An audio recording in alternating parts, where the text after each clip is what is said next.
Hello hi guys, how are you all. I know बहुत time से कोई भी क्लास अपलोड नहीं हो पाई थी, उसके लिए रियली वेरी वेरी सॉरी। बहुत ज़्यादा टाइम से कोई भी क्लास अपलोड नहीं हो पाई थी। कोई नहीं, क्योंकि मेरी थोड़ी तबीयत ठीक नहीं चल रही थी, बहुत ज़्यादा बिजी थी, बहुत सारी चीज़ें थी, इसलिए अपलोड नहीं कर पाई। उसके लिए सॉरी। बट बीच में मैंने एक बायो की क्लास अपलोड की थी क्योंकि कुछ रिक्वेस्ट आई थी मेरे पास पर्सनली, तो उस वजह से मुझे वो क्लास अपलोड करनी पड़ी थी। देन मैं स्टिल बहुत बिजी थी, बट आई विल ट्राई कि मैं थोड़ा जल्दी जल्दी काम करूं और आपका जल्दी जल्दी सब चीज़ें हों। ठीक है, मैं ट्राई कर रही हूँ पूरा। ओके, तो स्टार्ट करते हैं आज का। गाइस, वही अपना साइंस एंड टेक्नोलॉजी का जो है करंट अफेयर चल रहा है। एंड सेकंड थिंग इज, मैंने साइंस एंड टेक्नोलॉजी के साथ साथ गाइस एक चीज़ और एड ऑन की है, इन्वायरमेंट एंड इकोलॉजी, क्योंकि बहुत सिमिलर पॉइंट्स होते हैं, बहुत सिमिलर थिंग्स होती हैं और इंटरेस्टिंग भी होते हैं। ठीक है, तो मैंने इसके साथ एक एक्स्ट्रा पॉइंट रख दिया है, प्लीज़ उसकी भी स्टडी करेंगे। एंड अप्रॉक्सीमेटली वो ट्राई रहेगा कि मैं डेली का डेली स्टार्ट कर दूं, क्योंकि पहले मैं बीच में एक आध दिन का गैप ले ली थी, बट अभी मैं ट्राई करूंगी कि कोई गैप ना रहे। आज क्या डेट है, अप्रॉक्सीमेटली 15 14, तो नेक्स्ट 15 डेज तक कंटिन्यूसली वीडियोज आएंगी। Okay okay, let's start guys. हमने बहुत सारी चीज़ें पढ़ी हैं, टू डायमेंशन इलेक्ट्रॉन गैसेस वगैरह हम लोगों ने पढ़ा था, बट हमें अभी भी ये चीज़ें पढ़नी थी, कवर करनी थी। ये सब चीज़ें हमारी कवर नहीं हुई हैं।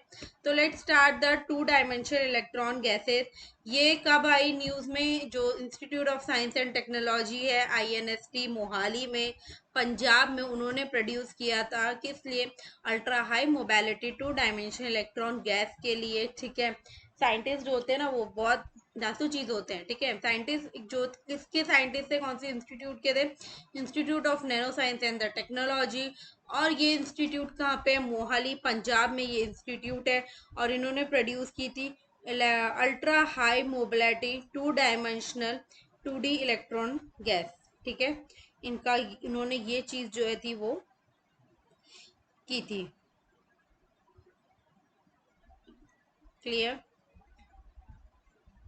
Late start the key point क्या है टू डायमेंशनल के। तो टू डायमेंशनल इलेक्ट्रॉन गैसेस के जो की पॉइंट्स हैं या की वर्ड्स, इसको आप लोग बोल सकते हैं।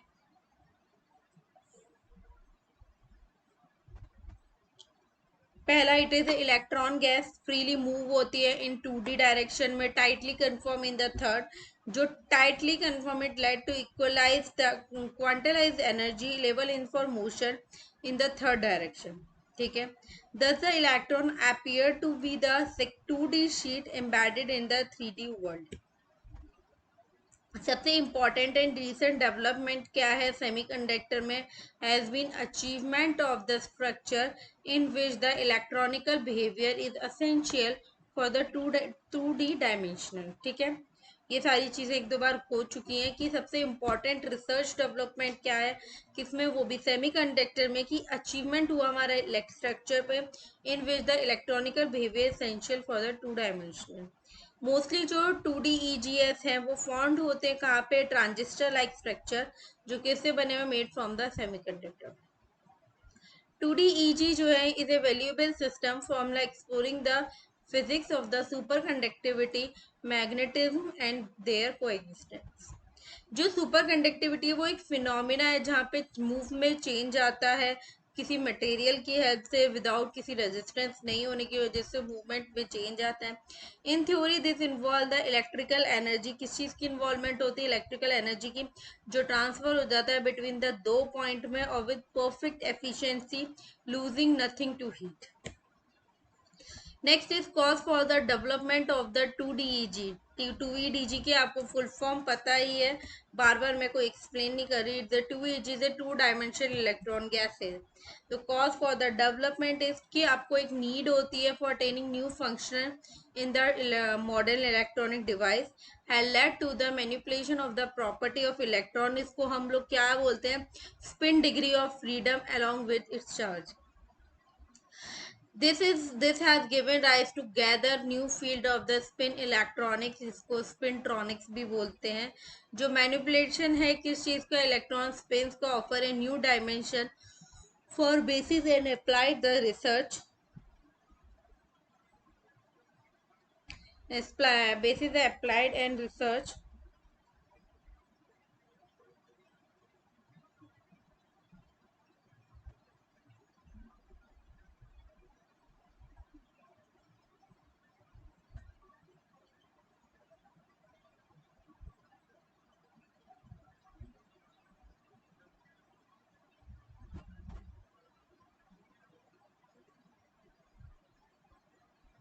Okay,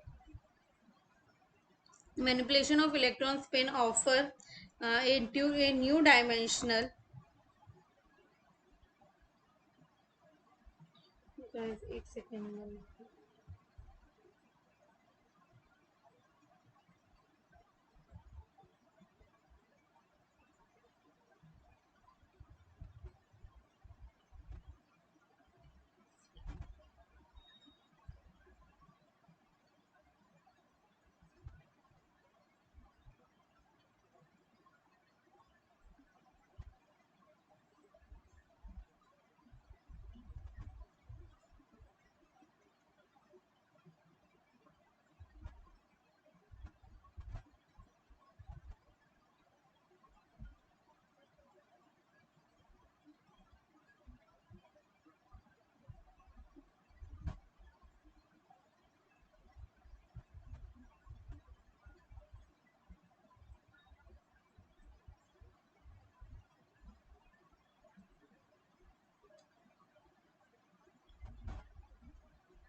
ठीक है, sorry. The manipulation of the electron spin offers a new dimension on the basis of the applied research and the potential for the new capabilities. ठीक है, new capabilities for the electronic technology. This motivates study of the spin polarization. जो spin polarization की study है उसका proper motivation करते हैं and polarized करते हैं in electron high mobility in the two dimension electron gases. I think आप लोगों को clear होगा.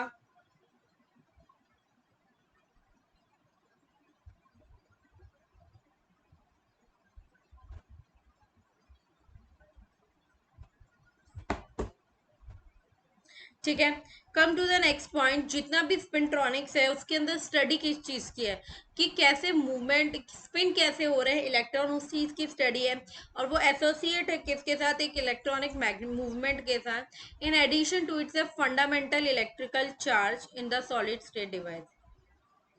It has been realise that a phenomena जिसको हम बोलते हैं रस्बा इफेक्ट, जिसमें क्या कंसिस्ट है, splitting off spin bands in the electronic system might play a key role in the spinotronic device.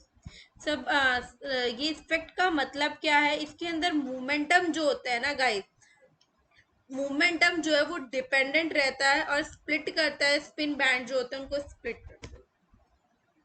A mechanism in the important due to the high mobility of the electron gas. इसके अंदर electron gases की बहुत ज्यादा mobility है तो electron do not collide. इस वजह से इलेक्ट्रॉन जो है वो कोलाइड नहीं करते inside the medium for the long distance and has does not lose the memory and information. और इसी वजह से ना तो वो मेमोरी लूज करते हैं ना इन्फॉर्मेशन लूज करते हैं.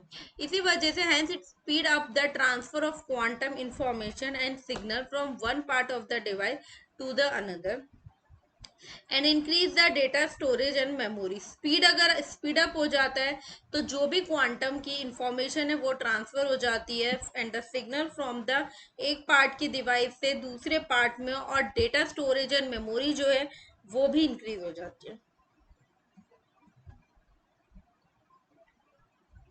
Since they collide less during their flow, their resistance is very slow. अगर बहुत कम कोलाइड करेगा, फोर्स कम होगा तो रेजिस्टेंस वैल्यू जो होगी वो भी कम होगी. And hence they do not dissipate energy as a heat. तो so such device is not a heat up easily. ये जो डिवाइसेस होती है ये जल्दी गर्म नहीं होती है. इनको क्या है, and need a less input energy to operate. Okay, अब आते हैं हम एक नेक्स्ट पॉइंट पे, एक नेक्स्ट रिसर्च पे या एक नेक्स्ट करंट अफेयर पे. This is ASIM, this is a machine piston.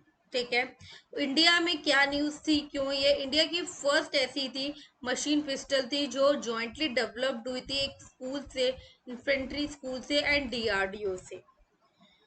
तो जो रिसर्च एंड डेवलपमेंट स्टेब्लिशमेंट है, जो ARDE है पुणे का, उन्होंने कहा ये जो प्राइम मशीन पिस्टल है, ये primary self loading version of pistol है, जो विच आर आइदरली फुल्ली ऑटोमेटिक और can also be fire burst of bullet. ठीक है, या तो आप उसको प्रॉपरली ऑटोमेटिकली भी यूज कर सकते हैं।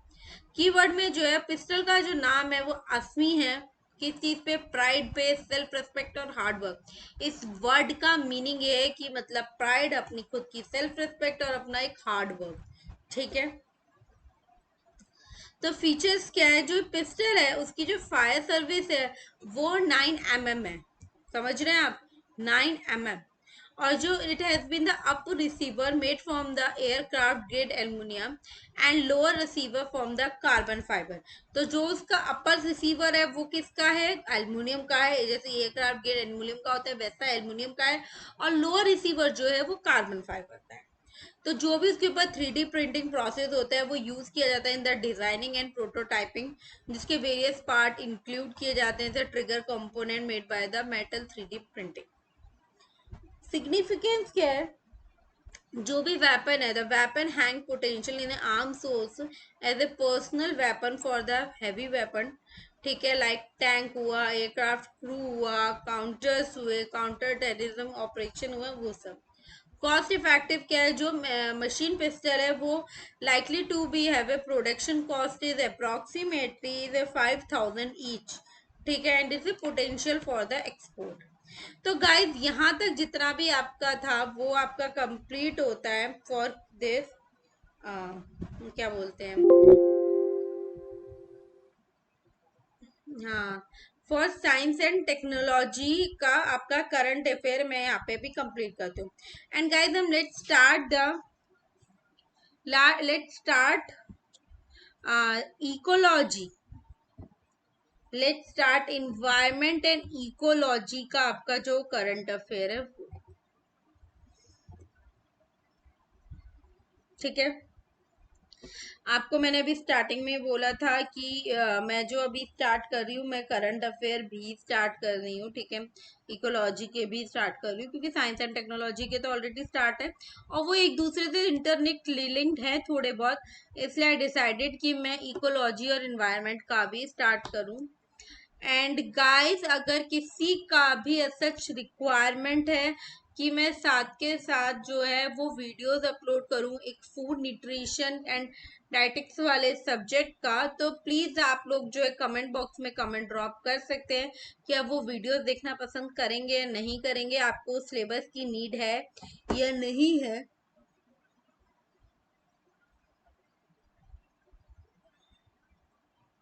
अगर आपको नीड है तो मैं ट्राई करूंगी जल्दी से जल्दी कि मैं वो भी स्टार्ट करूँ। ओके, तो let's start the environment and ecological current affair.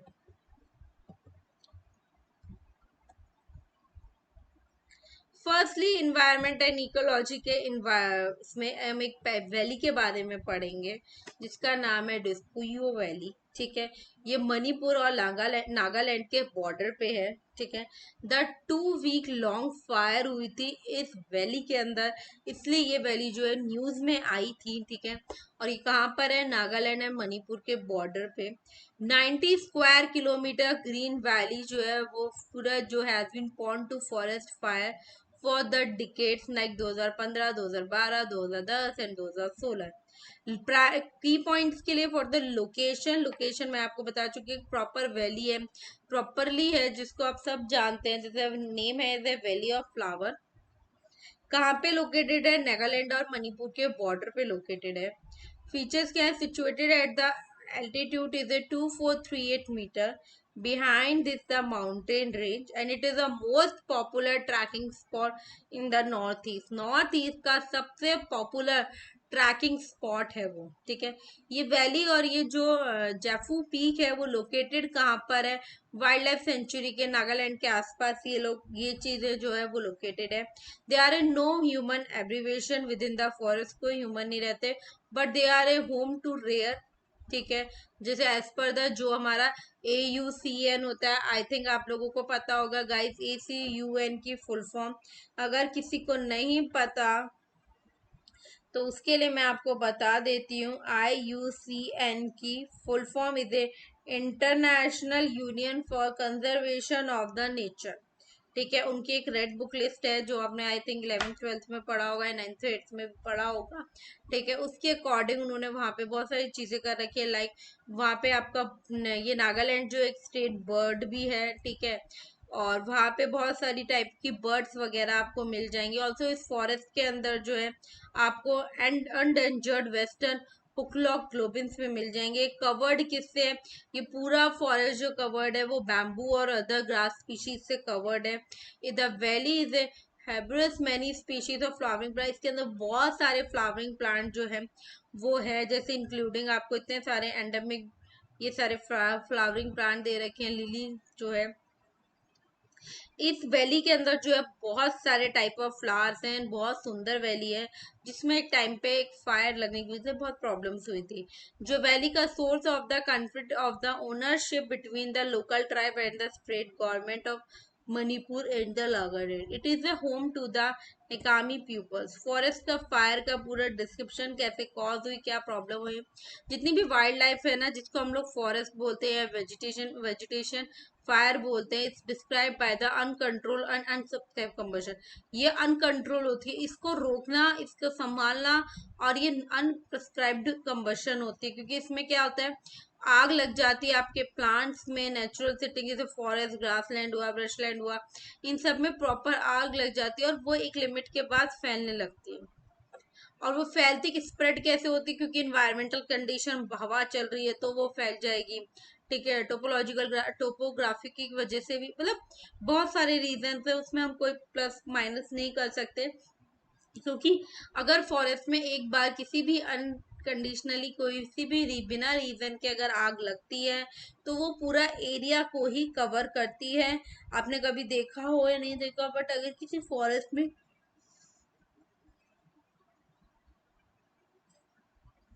Forest में अनफॉर्चुनेटली कभी आग लगी है तो वो बहुत ही हॉरिबल होगी। ठीक है, कॉज क्या थे वहां पे? Wild life can be by the human action like land clearing, extreme drop for the rare cases for the lightning. Major reason क्या है फॉरेस्ट फायर के? In the north east is a cultivationally, ठीक है, जिसको हम लोग झूम cultivation बोलते हैं, उसकी वजह से। The fire happen between the month of January and March. ये कब आग कब लगी थी? जनवरी और मार्च के बीच में। And northern east is the tropical evergreen forest. ठीक है, and there is a dry forest of the central India. They are these are not likely to catch fire easily. ठीक है, बहुत सुंदर फॉरेस्ट है वो गाइस। और क्या है वो उसमें ये आग कब लगी थी? जनवरी टू मार्च के बीच में। नॉर्थ ईस्ट है द ट्रॉपिकली एवरग्रीन फॉरेस्ट। ठीक है, और मतलब इतना इजीली आग पकड़ना भी मतलब कम नहीं लगा था। इम्पैक्ट क्या डाला? Globally forest fire release billion ton of CO2 in the atmosphere. Atmosphere की एयर खराब हुई, क्योंकि बहुत ही ज्यादा टन में जो है CO2 जो है वो रिलीज हुई, जिससे hundred and thousands of people are died due to the illness. अब ऑब्वियसली जब इतना धुआं निकलेगा तो लोग उसको इनहेल करेंगे तो उनको भी कोई डिजीज होगी, उससे वो इल होंगे, उससे वो बीमार होंगे, उससे वो मर जाएंगे। तो एक उस फॉरेस्ट में आग लगने की वजह से बहुत सारी चीजों पे इम्पैक्ट पड़ा, लाइक ह्यूमन बींग्स की लाइफ पे सबसे ज्यादा इम्पैक्ट पड़ा, क्योंकि जो लोग वहाँ उस एरिया में रह रहे थे वो अगर उस एयर को, ऑब्वियसली वो एयर को इनहेल तो करेंगे, तो उस एयर के अंदर, उस एटमॉस्फेयर के अंदर इतनी ज्यादा अमाउंट में CO2 ऑलरेडी प्रेजेंट थी, तो जब वो इनहेल कर लेते थे तो उनको प्रॉब्लम क्रिएट होती थी, उनको जो है उस धुएं से प्रॉब्लम होती थी, जिससे उनकी डेथ हो जाती। Some finding from the 2019 reported by the Forest Survey of India, जिसको हम FSI बोलते हैं, 21.40 of the forest cover in India prone to the fire, with the forest in the northeastern region and central India being the most valuable. Within the overall green cover has increased in the country of the forest cover in the northeast, particularly in Mizoram, Arunachal Pradesh, Nagaland has decreased, and forest fire could be one of the main cause. Then I come to the management and effectiveness evolution of the protected area. guys, 2 minutes, right? Okay.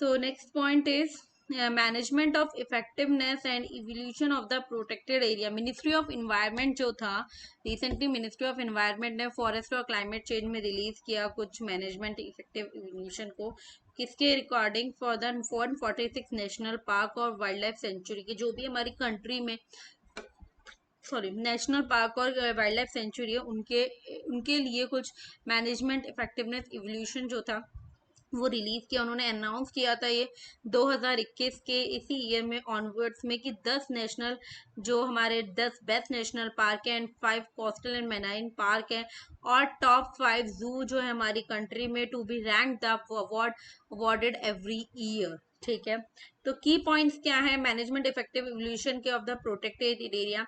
तो MEM protected area as a major emerge as a key tool, that is a increase being used by the government and international bodies to understand the strength and weakness of the protected area management system। इनका कहने का मतलब ये है कि government ने ये चीज रियलाइज की या गवर्नमेंट ने ये चीज बोली कि आपको अपने एरिया के अंदर जो भी आपका एरिया है उसके आपको समझना है, उसकी internal bodies like your strength और उसकी वीकनेस को, और उस पर वर्क करना है। तो असेसमेंट प्रोसेस जो था इंडियन नेशनल पार्क का एंड वाइल्ड लाइफ सेंचुरी का वो अडॉप्ट किया गया, अडॉप्टेड फ्रॉम द IUCN, मतलब world commission on the protected area ने फ्रेमवर्क ऑफ ए MEE। जो असेसमेंट प्रोसेस है इंडियन नेशनल पार्क का एंड वाइल्ड लाइफ सेंचुरी का, वो अडॉप्ट किससे हुआ था, वो अडॉप्ट हुआ ICUN एंड WCPN, मतलब world commission on protected area. ठीक है, जो MEE है गाइस, वो defined as a assessment of the how well MP and WLF being the managed primarily whether they are protected their values and achieving the goal and an objective agreed upon। ठीक है, rating assign हुई 4 category पे, अगर poor है तो up to 40%, अगर fair है तो 41 to 59%, गुड है तो 60 to 74%, और वेरी गुड है तो 75 टू अबव। जितना भी आपको देना है आप उतना ज्यादा दे सकते हैं। तो ये रेटिंग किस बेसिस पे हुई कि भाई वहाँ का मैनेजमेंट कैसा है, वहाँ की प्रोटेक्शन वैल्यूज कैसी है, वहाँ की स्ट्रेंथ और वीकनेस कैसी है। तो जो भी फ्रेमवर्क था MEE का, मतलब मैराइन प्रोटेक्टेड एरिया का, हैज बीन जॉइंट एंड उन्हें प्रिपेयर्ड किया by the wild life institute of India के through and MOEF and CC के थ्रू। ठीक है, जो जो MOEF एंड CC है उन्होंने लॉन्च किया था effect management effective evolution of Indian जू को, उन्होंने ही लॉन्च किया था। framework which process guideline criteria indicator of evolution of the country in the manner with discrete holistic and independent। ये सारी चीजें जितनी भी गाइडेंस हुई, जितना भी क्राइटेरिया आया, जितनी भी सारी चीजें थी वो इन लोगों ने बताई, इन लोगों ने इंट्रोड्यूस करी। ठीक है, जिससे वर्क जो है वो बहुत हार्ड हुआ। ठीक है, बट चीजें जो है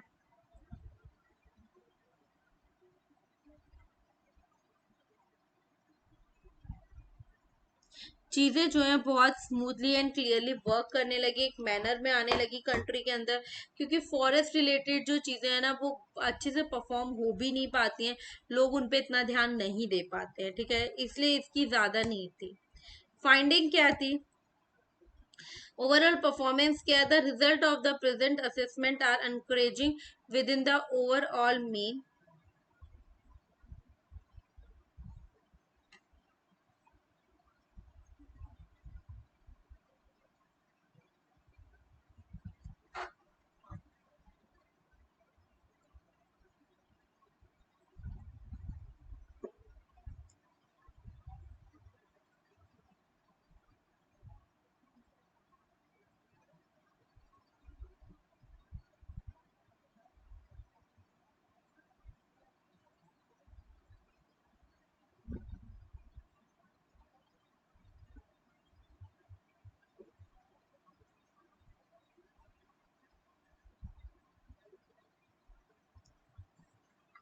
ठीक है, ओवरऑल परफॉर्मेंस जो भी result of the present assessment for engaging with overall mean, एमी मीन ने जितना भी स्कोर किया था वो स्कोर था is approximately 62.01 62.01%, which is higher than the global area of 56%.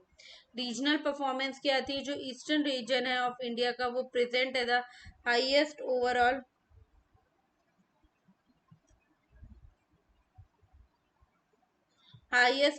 mean is the ME score of the 66.12%, और नॉर्दर्न रिप्रेजेंट किया था लोअर रीजन से, लोअर स्कोर से इधर 56। बेस्ट NP एंड WLS जो था, ठीक है, तो जो भी वाइल्ड लाइफ सेंचुरी थी और Great Himalayan National Park Himachal Pradesh में थे, उन्होंने परफॉर्म किया एक बेस्ट वर्क अपना। उन्होंने सर्वे किया एक प्रोटेक्टेड एरियाज को, जो कितने थे, टोटल 146 एरियाज थे। GHNP जो है वो अवार्डेड हुए, अवार्ड मिला उनको UNESCO से वर्ल्ड हेरिटेज साइट स्टेटस से in 2014 in recognition of its outstanding significance for the biodiversity conservation. जो ये वर्ल्ड लाइफ सेंचुरी डिक्लेयर की गई थी 1976 में, जो वर्ल्ड लाइफ सेंचुरी को बताया था, ये त्रियातन जो वर्ल्ड लाइफ सेंचुरी थी, ये लोकेटेड थी of the height of 5000 feet and overlook river पे। It is a part of the forest division and the sanctuary is located in the Great Himalayan National Park. Like ऐसी worst NPWS जो है is turtle wild life sanctuary जो UP में है, is a worst performance in the survey. उन्होंने अपने सर्वे में जो है सबसे ज्यादा वर्स्ट परफॉर्मेंस दी है। The 7 kilometre stretch of the Ganga river between the Malay bridge to Ramnagar for the conservation projection and development of wildlife and their environment is declared as the Kanchu Vanje मतलब turtle wild life sanctuary in the notification of 1989। Okay, categories क्या है protected area की, like sanctuaries हुई, national parks हुए, conservational reserves हुए। Sanctuary is a main area जो मतलब educate है किस चीज के लिए, इकोलॉजिकल के लिए, फोना flora Jio morphological national and geological significance के लिए। सेंचुरी डिक्लेयर्ड है फॉर द पर्पस प्रोटेक्शन के लिए, प्रोपोगेटिंग के लिए, डेवलपिंग वाइल्ड लाइफ के लिए ऑफ द एनवायरमेंट। ठीक है, national park declared for the purposes of the protecting propagating और developing wild life on their environment like that of the sanctuary. Difference क्या है सेंचुरीज और नेशनल पार्क में? Sanctuary वो एरिया होता है जहाँ certain rights can be allowed in the national park, no right are allowed, ठीक है, but no grazing and livestock can be permit inside the national park. While in the life जितने भी centuries में होते हैं उसमें एक certain rights allow होते हैं, बट नेशनल पार्क में जो है कोई भी राइट्स अलाउ नहीं होते। National park while in the sanctuary the chief wildlife warden भी रेगुलेट द कंट्रोल और प्रोहिबिटेड। कंजर्वेशन रिजर्व क्या है, उन्होंने डिक्लेयर किया था by the central government in the area owned by the government, particularly the area adjacent to the national park sanctuary and those areas who have like one protected area with others. Such declaration should made should be made after having this protection with the local community, and they are declared for the purposes of protecting landscape, seascape, flora, fauna, and their habitat, and the rights of the people living inside the conservation reserve are not affected.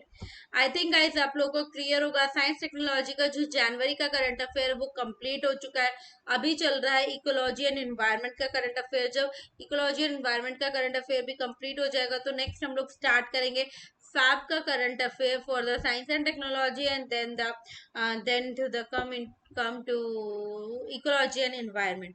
I think आपको clear होगा guys, बहुत दिनों बाद video है, इसके लिए really very sorry. I will try कि मैं भी डेली वीडियोस अपलोड किया करूंगी, ठीक है।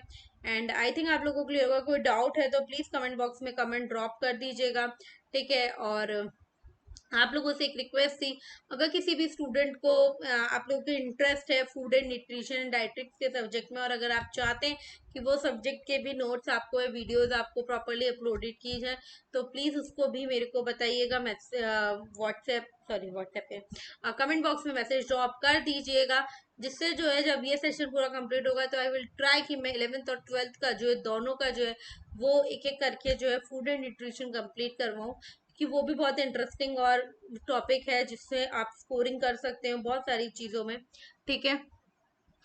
बाकी आई थिंक चीज़ें कंप्लीट हैं, चीज़ें समझ में आ रही होंगी, ठीक ठीक है। And last and least statement, please videos को लाइक करें, शेयर करें, जितना हो सके चैनल को सब्सक्राइब करें। प्लीज चैनल के सब्सक्रिप्शन बढ़ा दीजिए, रिक्वेस्ट है आप लोगों से, बहुत टाइम से कोई ज़्यादा सब्सक्रिप्शन नहीं हो रहे हैं। प्लीज चैनल को जितना हो सके सब्सक्राइब करें, जितना हो सके मेरी वीडियोस को लाइक करें, मेरी वीडियोस को व्यूज है जितना हो सके उस पर अच्छे अच्छे कमेंट करें। अगर कुछ नहीं समझ में आ रहा है तो अदर थिंग बट कुछ अच्छा कमेंट करें। तो इसलिए अगर नहीं समझ में आ रहा है तो प्लीज कमेंट बॉक्स में आप मैसेज ड्रॉप कर सकते हैं, और अगर कोई भी प्रॉब्लम है तो मैसेज ड्रॉप कर सकते हैं। Thank you so much guys, bye and take care.